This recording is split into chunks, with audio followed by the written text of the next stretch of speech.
Hey there, welcome to The Explainer. Today, we're going to break down something you literally do every single day, telling people what someone else said. And you know the line between getting it right and getting it really wrong?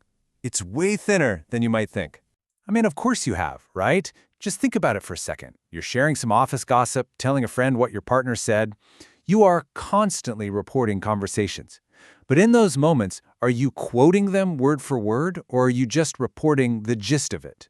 That little difference, well, it's everything.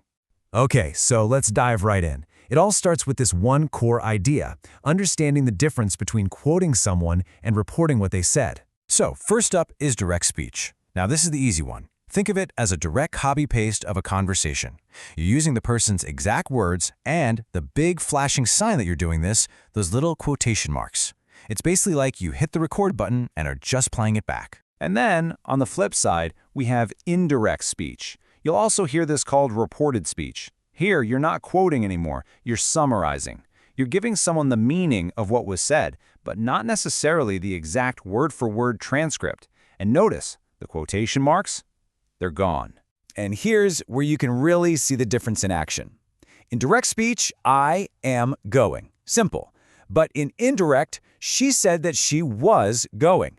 Did you catch that? The pronoun changed from I to she, and the verb tense shifted from am to was. Those are the key changes we're about to master. So, how do you actually make that switch from direct to indirect speech? Well, it really just comes down to 3 big changes you need to make. All right, rule number 1. This is the big one. It's called the back shift.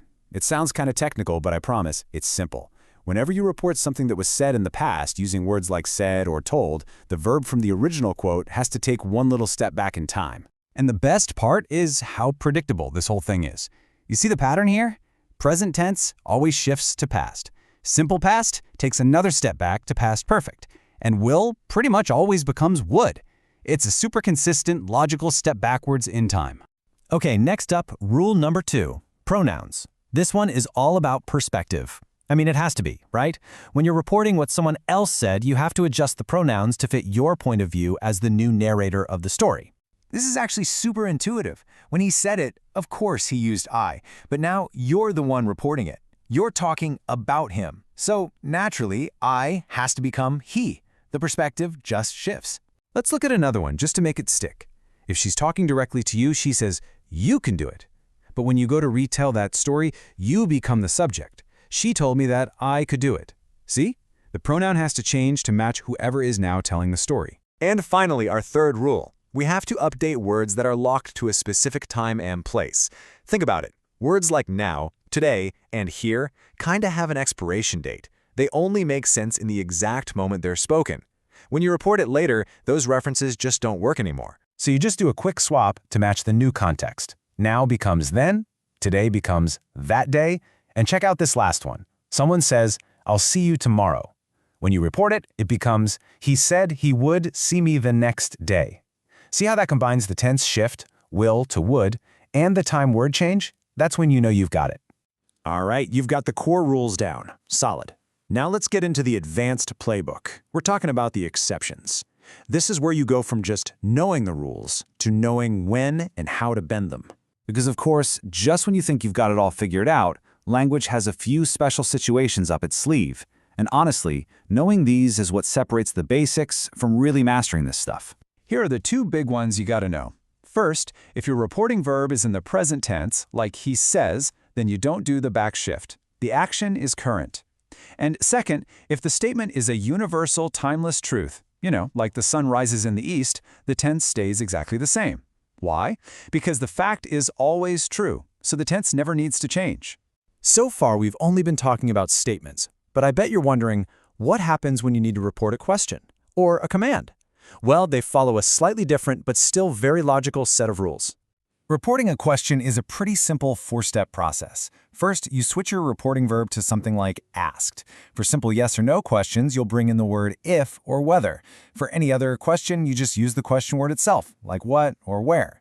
And now for the most critical step of all, you flip the word order from a question back into a regular statement. And that last step is the one everybody forgets, so pay close attention here. The direct question is, where are you? But when you report it, the word order flips to a statement, where I was going. You completely lose the question structure and just turn it into a normal sentence. That is the key. And, you know what? Commands are even simpler. The direct command, close the door, gets transformed into what's called an infinitive phrase. Fancy name, I know. But all it means is you stick the word to in front of the main verb. So it becomes, he told me to close the door. It works like a charm every single time. So okay, we've covered the rules, the exceptions, the special cases, the whole shebang. But why does any of this grammar stuff actually matter? Because mastering this isn't just about being correct, it's about becoming a better, more precise, and way more engaging storyteller. This right here, this is the real payoff. This is the secret sauce. Look, anyone can just say he said or she said over and over again. But a truly skilled communicator uses the reporting verb itself to add emotion, to add context, and to add a specific tone to the story they're telling. Think about it. Instead of just saying, she said she was innocent, you could say she claimed it, or stated it, or even declared her innocence. Instead of he said to get out, you could say he shouted or demanded it. Each one of those words paints a completely different picture in your head. This is where grammar stops being a rulebook and starts becoming an art form. So now you have the toolkit. You know the rules, you know the exceptions, and you know the art behind it all. The only question left is the one you see right here. The next story you tell, how are you going to report it? Are you just going to give the facts, or are you going to make it a story actually worth hearing?